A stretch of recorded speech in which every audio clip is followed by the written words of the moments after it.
Welcome to the show as the semi-finals in ITM Cup 2013 concluded with 3 comprehensive wins, including Tasman's over Southland and a closer affair in Dunedin.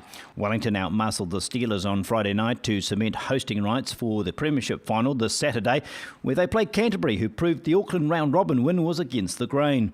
The Marcos were always in control over their elimination match, and they'll play Hawke's Bay on Friday night in the Championship final, after the Magpies withstood a late rally by a determined Otago side. It's disappointing really, Tom, because again I thought we gave them 2 or 3 soft tries in that first half, which again individual mistakes, 2 guys soft tackle on the far side, and then they scored off our counter attack over on this near side here, but that's to me sometimes that's our mistakes, but there's also a good team that capitalises on any individual errors or errors by the opposition. So pretty disappointing at half time, but again in the second half I thought we showed a lot of courage and really fought ourselves back into the game. I thought if we could go in only 10 points down or 12 points down at half time, again it was a strong wind out there, and but again just those little errors let us down, and guys coming out of the defensive line and those sorts of things we work on week in, week out.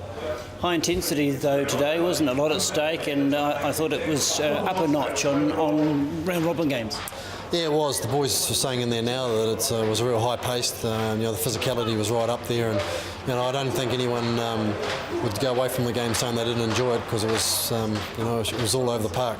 We're always chasing the game. That was the problem, and again we wanted to speed the game up, and because again we were getting back into the game, but we thought we were with a chance. We were only I think we were a try down or 10 points down, and climbing back into it, but we had the momentum, and then we lost it again. They scored at the other end. We saw in patches what this team's capable of, the Stags this year. We're just not enough patches and not enough together. Yeah, it's the consistency thing that's that really, I guess, annoys the coaches. It's we show at times that we can play rugby, and but it's as the season gone on, the guys have got tired, or the individual mistakes have come in more. So it's been disappointing, but it's still something to build on. I think it's better than the year we had last year. And some promising talent coming through, the likes of Willis Halaholo, who's sort of come out of nowhere and really established himself at this level. Yeah, and I was pleased with him again today. He broke the line at times, and he hasn't trained all week. He's had a hamstring problem, so he sat out, and I was surprised he got through so much today, but very pleased with him, and hopefully we can get him back next year. And the loose forwards gutsed it out again. They've never let you down in terms of work rate and passion. Yeah, I've got to take my hat off to those guys. If you looked at their tackle count, and their work rates are very high, and they've had a big workload this year, and and particularly today I thought Elliot Dixon went well. The whole 3 of them went well today. Got a plan for the future, Dave? I know it's straight out to the last game, but what's running through your mind at the moment? Oh no, I've again we've just gone through a review process. I'll just wait and see what happens there. To me, I can see the team's improving. We just got to get some guys, some key positions, to build on for next year, and I think we've got a good team. Yeah, I'm just really proud of the boys and the effort that they've put in, and we thoroughly deserve to be in that final. So I'm just glad that we produced a result against a good Southland side today. We've sort of known about that we're going to have a home semi for a while, so I think we've probably in the last couple of weeks had that in the back of our minds when we've been playing. So the boys, there was no real need to pump the boys up today. The excitement was certainly there, and I think the way we play, and with the dry track and the great weather that Marlborough turned on, it was really enjoyable to be out there. And it's not all about today, it's about a great season. You lost to Canterbury early, and they're in the final of the Premiership, and an off day in Harbour, and that's it. Yeah, I think that's the thing about Tasman this year. We've sort of really prided ourselves on consistency and backing up, which is something we haven't done in the past. We've probably been known as the entertainers of the past, but we really wanted to change our culture this year, and the team is doing a great job about doing that. So we're taking steps to get there, and hopefully we've got one more step, one more hurdle ahead of us, and I think I just really want the boys to celebrate like we did today and next week, and put in a good performance for our fans, our sponsors, and more importantly this team, because it's a great environment to be involved in.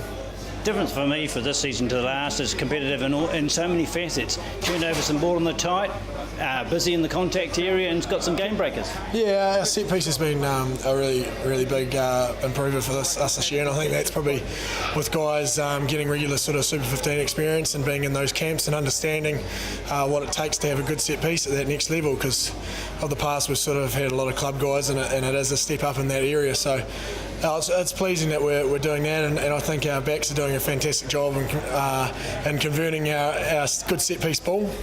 And yeah, I think we're well coached and we're sticking to game plans, which is something that we probably haven't done that well in the past either. And you've got a goal kicker too, someone who's a threat from 60 metres. Oh mate, the white battler's phenomenal. He's just come on and leaps and bounds. He was in development squad at the start of the season, and got his opportunity, and he's just never looked back. And there's some real competitiveness in that position. We've got Hayden Cripps sitting in the wings, who hasn't played that badly either. But I think when you got Banksy who kicks, I think around 80-something%, it's a huge help, and it can win you games. And he's won plenty of games by himself this year for us. And just beyond the final, back in the Highlanders jersey next year? Yeah, looking forward to getting back down there. I really enjoyed my time there last year, and just hopefully that we can get a few more wins. And it's sort of.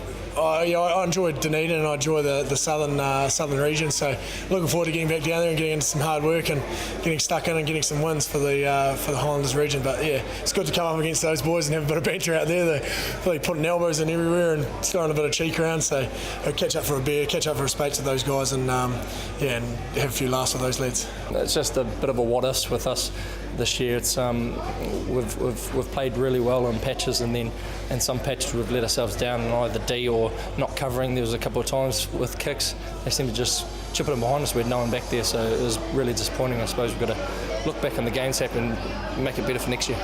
I think the D was going quite good until they seemed to spin it wide and get through us a little bit. Running at our smaller men, which is physics, we can't really stop that. It's just we needed to make a better plan around that, I suppose. Missing a few tackles, aren't we? First up tackles. You give these guys 2 chances, they take them.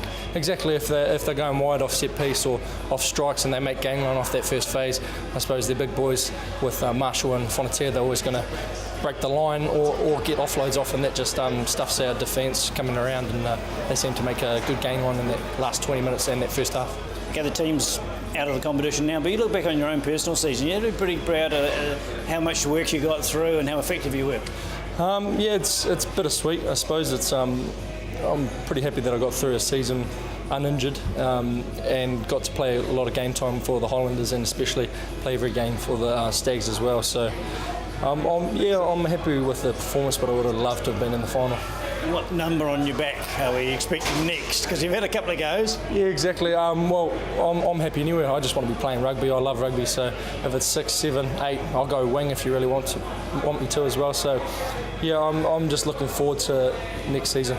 The boys made the right noises at half time, and so I really didn't see what was coming in that second half. They went a bit crazy in my book, and just they're clearly excited about what they were doing, and they just threw caution to the wind. And even though the opposition scored, they said, "Oh well, to hell with it. We'll go full noise on this." And then it became that sort of a game. So yeah, I've been trying to fathom, but it was a good performance. There's a lot of excitement there. You had a good team last year, competitive one, got to the semis, had a few injury problems, but what do you think is taking you to another level again this year?